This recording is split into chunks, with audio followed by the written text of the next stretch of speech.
Alors ATC Design, c'est une société de fabrication de meubles en palette et en bois recyclé, basée depuis peu en Guadeloupe, mais avec une portée internationale, parce que nous sommes aussi basés aux Pays-Bas. Alors ATC Design s'inscrit dans le cadre du développement durable, parce que nous récupérons des palettes un peu partout en Guadeloupe, que ce soit à Jarry, que ce soit au bord de la route, et nous en faisons du mobilier que nous vendons ensuite aux particuliers ou aux sociétés. À travers notre plateforme MyETC TV, nous vous permettons de créer vos propres meubles avec des tutoriels vidéo et des tutoriels écrits. Alors l'idée serait de rendre plus accessible ce mobilier en palette, en bois recyclé, en créant un système un peu à la IKEA. Vous savez, recevoir une boîte en carton avec du bois prédécoupé. Vous allez aussi recevoir un explicatif écrit et aussi une vidéo où vous pourrez me voir vous expliquer comment monter vos propres mobiliers en palette.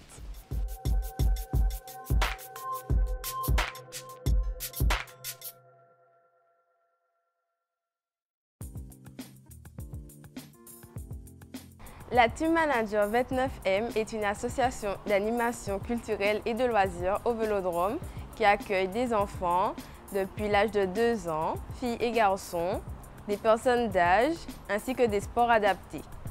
Notre centre de loisirs propose diverses activités autour du vélo, de la marche nordique, remise en forme et plein d'autres.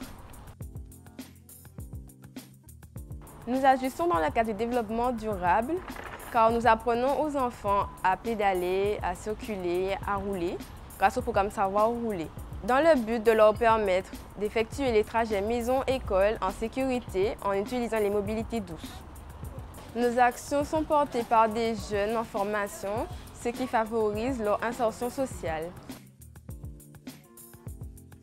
Pour une Guadeloupe plus durable, nous aimerions qu'il y ait davantage de pistes cyclables entre les trajets maison-école et qu'il y ait une réelle éducation au partage de la route du côté des véhicules pour favoriser la mobilité douce.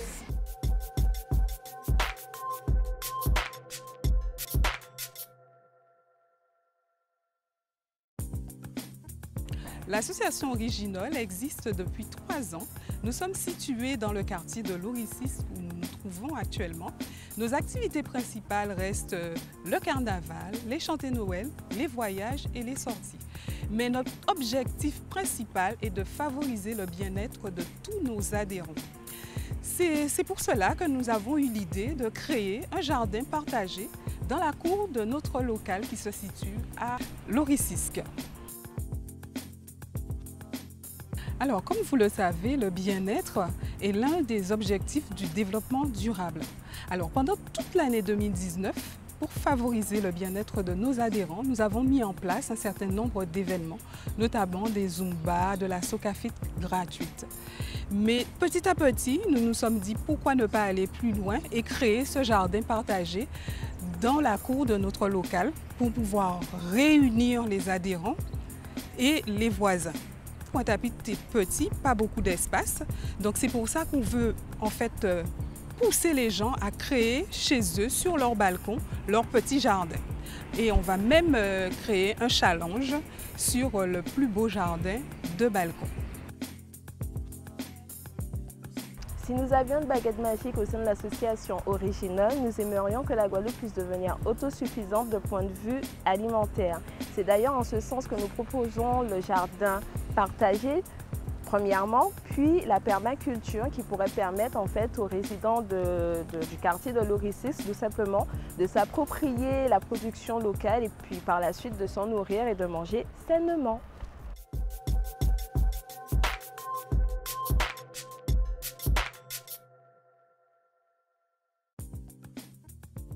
L'association J'ose la nature a été créée en 2008 et est située sur le territoire de la ville des Abîmes. Elle compte une dizaine de membres, dont une caution scientifique et une caution pédagogique, et elle œuvre sur le territoire de la ville des Abîmes, au niveau des villes de Cap-Excellence, mais aussi au niveau de l'archipel guadeloupéen, au niveau de la Caraïbe, au niveau national, européen, voire international. Elle a pour objet la prise en compte de la nature et de l'environnement dans ses interactions, biodiversité végétale, biodiversité animale, les écosystèmes en lien avec le développement durable. Notre action au niveau du développement durable se traduit par des projets que nous réalisons, par exemple déjà au niveau du jardin. Un concours jardin, mais aussi la réalisation et la création d'un jardin pédagogique et multimédia. Ce support nous permettra de sensibiliser le plus grand nombre aux enjeux de cette biodiversité que recèle le jardin créole. Un deuxième axe de notre projet, ce sont les zones humides et plus précisément les mares. Donc concrètement, nous avons réalisé un documentaire sur les mares de Guadeloupe et le troisième axe de notre action, c'est autour de l'art floral. L'idée, c'est de valoriser les éléments de notre biodiversité, une démarche artistique pour prendre en compte tout ce que nous avons comme végétaux, pour les valoriser et les mettre en scène. Pour une Guadeloupe plus durable, il me semble que l'éducation est essentielle. Sensibiliser le plus grand nombre, sensibiliser les jeunes pour aller vers des comportements adaptés.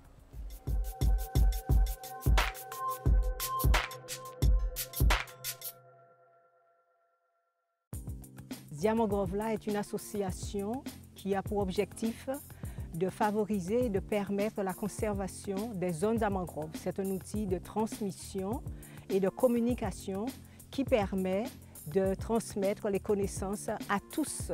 Il s'agit pour cela de faire connaître les atouts économiques et sociaux de ces zones à mangrove afin de les pérenniser. C'est une association qui assure une éducation populaire dans le but de former des éco-citoyens. À de nombreuses occasions, à de nombreux endroits sur le territoire, nous avons eu l'occasion de montrer la biodiversité de ce milieu. Mais ici, à Taonaba, où nous sommes, régulièrement, nous célébrons la journée des zones humides et des mangroves chaque année. Et nous avons une population dès l'âge de 3 ans, avec l'aide des socio-économiques de la ville des Abîmes. Nous avons fait des conférences, des vidéos, une exposition interprétative itinérante et des jeux pour la biodiversité. Et nous avons assuré pour les jeunes des concours de dessin, de photos, des ateliers aussi, dans le but et dans le seul souci de faire de l'éducation à l'environnement. Pour que la Guadeloupe soit plus durable, nous voudrions faire que chacun prenne conscience de l'utilité de ces zones humides, des rôles importants qu'ils ont, qui s'approprient ces territoires riches et vulnérables. Que chacun prêche pour une fréquentation avec sobriété de ces milieux, pas de déchets, pas de polluants, pas de tourisme de masse, peu d'activités de pêche, de chasse et d'élevage, et que chacun prenne conscience que des mangroves saines puissent assurer l'équilibre de notre archipel et avec les mangroves des îles tropicales puissent permettre la diminution du réchauffement climatique. C'est en ce sens que nous allons continuer à informer, à former pour qu'il y ait une conscience écologique.